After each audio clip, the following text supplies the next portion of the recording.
may find art. This argument with a friend here.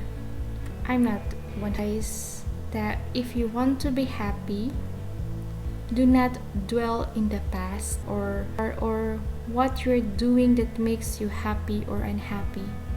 It is what you think about it. And happiness is a state of mind. I would like to take this quote from a Walt Disney. Happiness is a state of mind. It's just according to the way you look at things. And no path to happiness, and happiness is the path. And from Gabriel Garcia Marquez, no medicines. Think of all the